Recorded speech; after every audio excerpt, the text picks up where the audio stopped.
Speaking in Nairobi, the activists urged Ugandans to stand up and demand greater accountability from their government as they called for the international pressure on Ugandan authorities. Provide diplomatic cover or financial life to support a regime operating a lawless dynastic military dictatorship.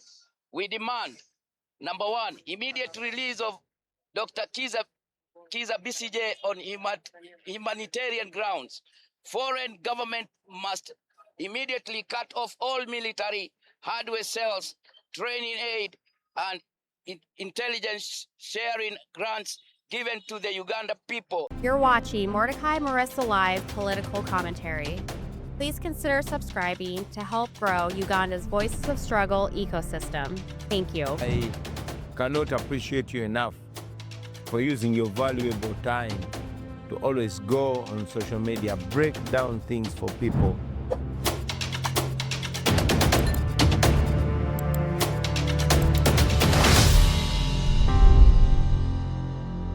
Ladies and gentlemen, the Museveni criminal regime is no longer facing criticism and opposition from Ugandans alone. The outrage has crossed the border of Uganda. Oh yeah. 2 days ago, Kenyan activists, yes, Kenyan activists, took to the streets condemning the continued lawlessness and impunity of the Museveni criminal regime, the political persecution in Uganda. They demanded the immediate unconditional release of Dr. Kizza Besigye and his lawyer, Elias Lukwago, as they insisted that the duo shouldn't be behind bars. But then they sent a very, very powerful message to the Ugandan people. Quote, stand up, demand accountability. Don't surrender your country to fear. End of quote.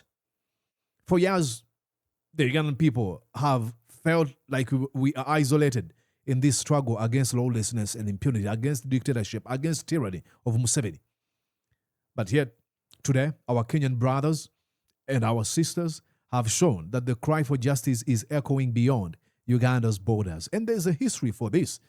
Look, there were the Tanzanian people who helped us topple Idi Amin Dada when he was on a spree of lawlessness and impunity. So as a Ugandan, really, I have only one thing to say to our Kenyan brothers and sisters. Thank you so much. Thank you. Thank you for standing with us. Thank you so much for reminding the Museveni criminal regime that the world is watching. Thank you so much that you're showing us that this fight for freedom cannot be silenced by borders. Thank you so much. And there's history beyond even the borders of Uganda and Kenya. Should I tell you about the American Revolutionary War of 1775 to 1783, when the American people were in a military conflict with the British colonies in the north part of America? They were fighting to break away from the rule of the Great Britain. And they fought. And in the end, they formed an independent nation known as the United Nations. The French, people from France, they are the ones who helped through naval supremacy by deploying fleets that broke the British's Navy control of the American coast. They provided over 12,000 professional, well-trained soldiers that fought alongside the American Continental Army. So there's been a history of other countries helping people who are downtrodden, who are disenfranchised. So thank you so much, the Kenyan people. Now, you might consider your help as little, but it is that little that actually leads to a mega difference. Watch this story. And across our borders, where human rights activists and civil society groups are calling for the immediate release of Ugandan opposition figure Kizza Besigye and his lawyer and former mayor of Kampala, Elias Lukwago, amid growing concerns over the health and treatment of political detainees. Speaking in Nairobi, the activists urged Ugandans to stand up and demand greater accountability from their government as they called for the international pressure on Ugandan authorities over alleged human rights violation, including a review of foreign security support. There's nothing I hate as much as I hate that term alleged, even when there's proof. Dr. Kizza Besigye fainted in a dock. There's been proof. There was a conference even in Kenya where people have been tortured, maimed. Were in Kenya. Dr. Kizza Besigye and Bobi Wine and other leaders from Uganda were there. These are not allegations. There's evidence to this. Let's get the language right. To the country. Besigye collapsed in court on Wednesday during his trial in Kampala and was rushed to Mulango National Referral Hospital, where his wife, Winnie Byanyima, said he was admitted to the ICU and remained unconscious. Besigye has been in detention since November 2024 alongside his aide, Haj Obeid Lutale, with both facing treason charges that they maintain are politically motivated. Provide diplomatic cover or financial life to support a regime operating a lawless dynastic military dictatorship. We demand, number one, immediate release of Dr. Kizza Besigye on humanitarian grounds. Foreign government must immediately cut off all military hardware sales, training aid, and intelligence sharing grants given to the Uganda People Defense Forces.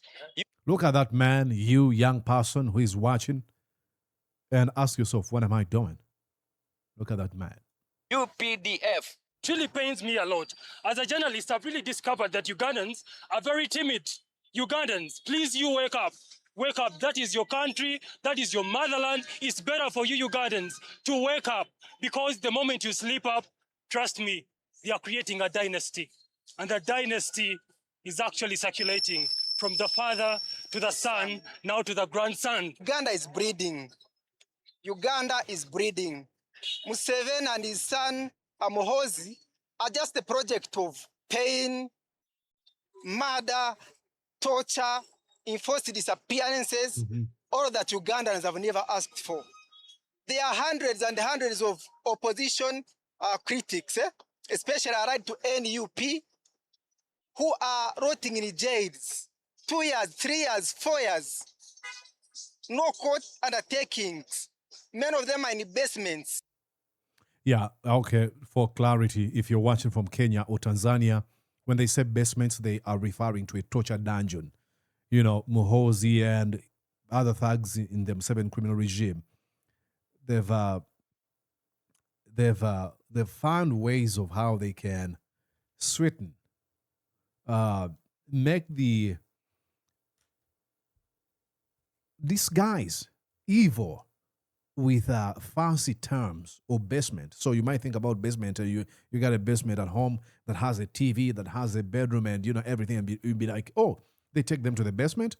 Please, don't have that picture of your basement. No, these are torture dungeons where people cannot sleep, where people use buckets to go, to do their stuff. You know what I'm talking about. So these are extremely, extremely dangerous, grotesque, evil situation they're describing. I mean, they use vans to abduct people. They usually refer to them as drones. So I'm so much appreciative for the Kenyan people. I think I had another video here to show you. This is another Kenyan brothers of ours. Dr. Besigye was unlawfully seized from an apartment in Riverside suburb of Nairobi, Kenya, by armed operatives acting in collusion with Uganda security elements. He was held incommunicado, denied access to legal counsel or his family, and secretly spirited across the border. Flagrant violation of extradition treaties.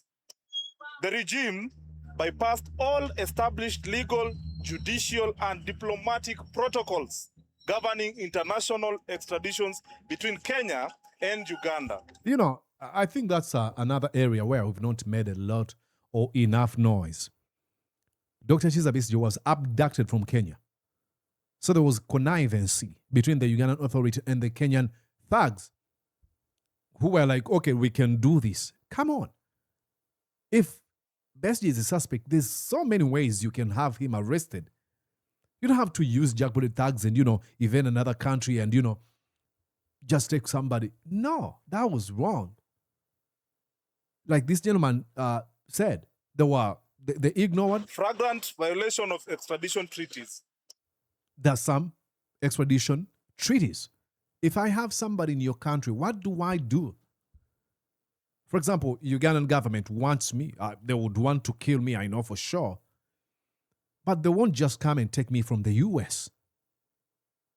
You know why? Because there's extradition treaties they have to follow in order to have me extradited from the US.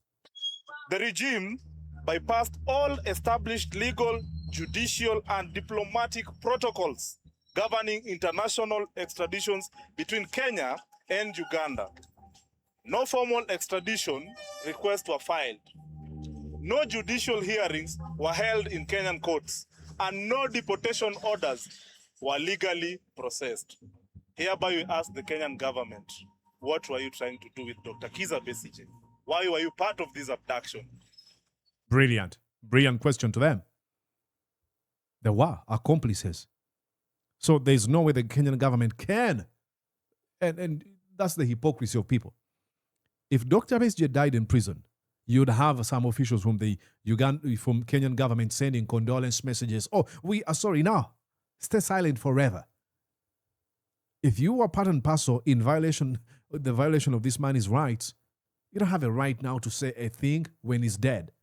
You shameless charlatan. And why did you allow to be part of this abduction? Exactly. A dangerous regional precedent. Yeah, very dangerous regional precedent set. The continued detention of Dr. Besigye, therefore, cannot be viewed in isolation. Comrades, the continued detention of Dr. Besigye, therefore, cannot be viewed in isolation. His unlawful cross-border rendition, prolonged detention, deteriorating health, and continued prosecution, despite mounting challenges to the state's own evidence, collectively point to an escalating assault on due processes. Exactly, due process. Judicial independence and the rule of law. This lawless cross-border rendition constitutes a state-sponsored kidnapping on sovereign foreign soil, the same way we witnessed Comrade Boniface Mwangi when he was abducted in Tanzania. I mean, what's going on? Jeez, what's going on?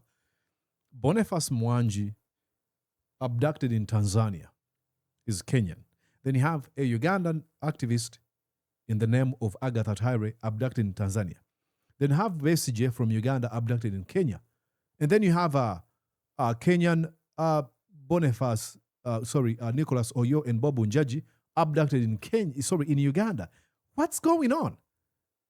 Like, it sounds like there's no safe haven for any East African citizen. If you're being politically targeted in one of the East African country, you cannot seek refuge in any of the neighboring countries because you have Samia Suluhu, who is a complete thug,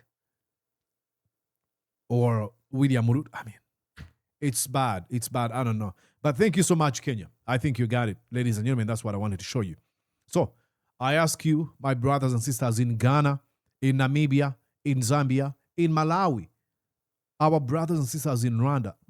Rarely do I see people from Rwanda, activists. Where are you guys?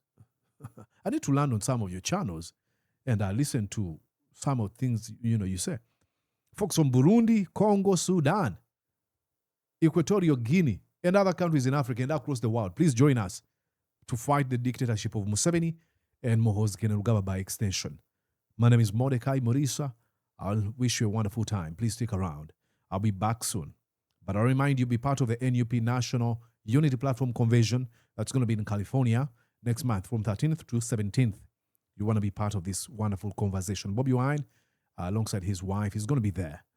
And other leaders from Kampala, Uganda, are going to be there. So please purchase yourself a ticket on the internet, online, by just typing in NUP 2026 Convention, and then you follow the prompts where you can purchase yourself a ticket. $300 only. I hope to see you there. Bye-bye. Did you enjoy what you just watched? I'm sure they did. I'm going to guess that you did. How about you consider subscribing to Mordecai Marissa Live YouTube channel? Thank you.